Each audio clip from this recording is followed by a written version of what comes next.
Hey everybody, hope and pray that you're doing well today as we come to our word from the Word. And today that word is ask. Ask. Now, let me ask you a question. I'm going to ask you the same question that Moses asked in Deuteronomy chapter 10. What does God require of you? Now, I'll let you think about that for a moment. What is it that God requires of you? Now, that's the question that Moses does as he's going through going back through the story and reminding them of everything that has happened in the past and what's going on. And so he tells them, hey, let's think about this. So let's just dive in today. Deuteronomy chapter 10, verses 12 and 13. And now, Israel, what does the Lord your God require of you? But to fear the Lord your God, to walk in all his ways, and to love him, to serve the Lord your God with all your heart and with all your soul, and to keep the commandments of the Lord and his statutes, which I command you today for your good.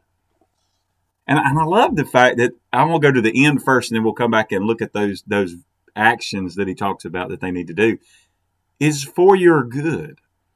So many times we want to take life by the horns, right? We want to be in control. And yet God is constantly showing us and reminding us that things work out a lot better when we realize he's in control and then we follow his path instead of trying to make our own and then have to, really go back on the detour, make a U-turn, whatever, to get back on his path, the path he has for us. And I can hear Moses as he's saying this, man,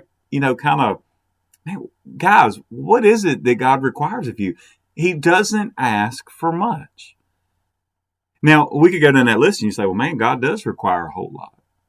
Well, really, when you get down to it, does God really require that much of us?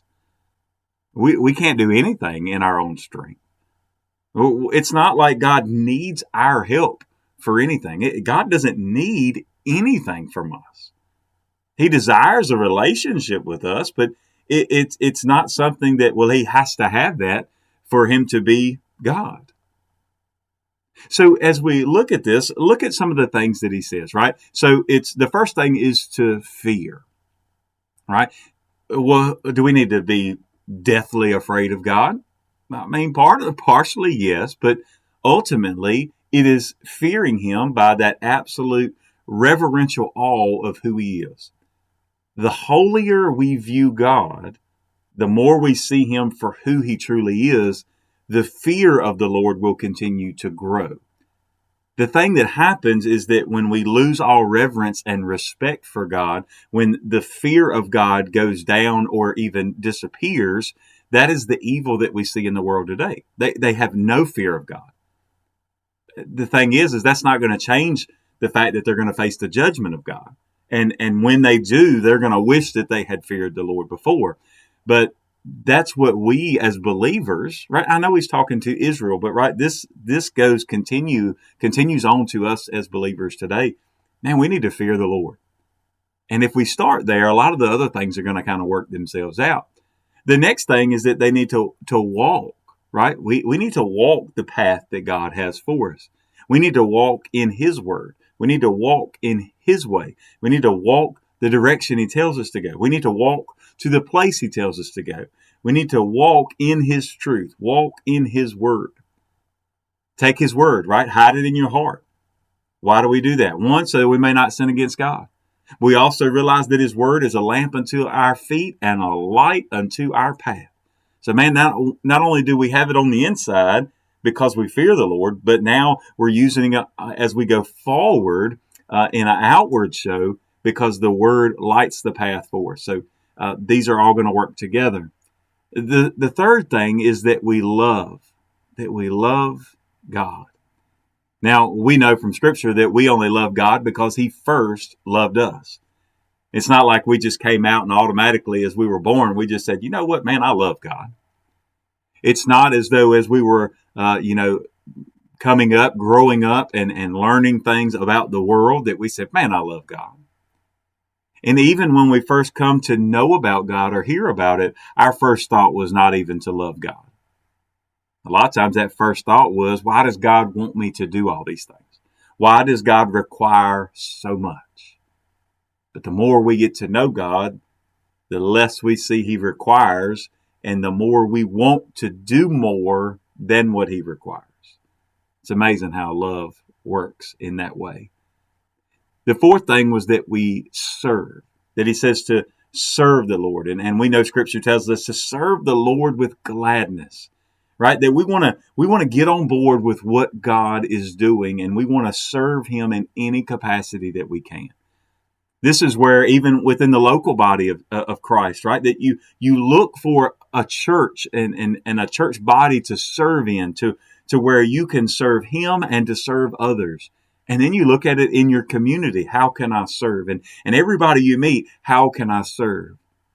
And in serving others, in serving God, we will serve others. And in serving others, we can also be serving God by pointing them to God. Excuse me. The last thing is to keep, right? It's not only just to keep on doing what you've been doing, but to keep on doing what God requires, to keep on following and following everything that He has said. It's not just to obey His word once and quit. It's not just to love once and quit. It's not just to serve once and quit. It's kind of like we were talking about yesterday, but a different context, just again and again and again, right? Keep on obeying the Lord. G. Campbell Morgan put it this way, and I'll just kind of close with this, kind of summarize this thought today. And he says, they were to fear Him, that is reverence, to walk in His ways, that is obedience, to love Him, that is worship, to serve Him, that is cooperation, to keep His commandments, that is fidelity. And I thought, man, what a great way to kind of just summarize that for us today. So I guess there's nothing more to say at this point, but just to ask you, have you ever stopped to think about, what does God require? And when we make that list, it's probably not as long as you think it would be. But at the same time, we'll make up excuse after excuse after excuse as to why we can't meet those requirements, why we can't do those 5 simple things. Something for us all to think about today. God bless you, and I pray you have a great, great day.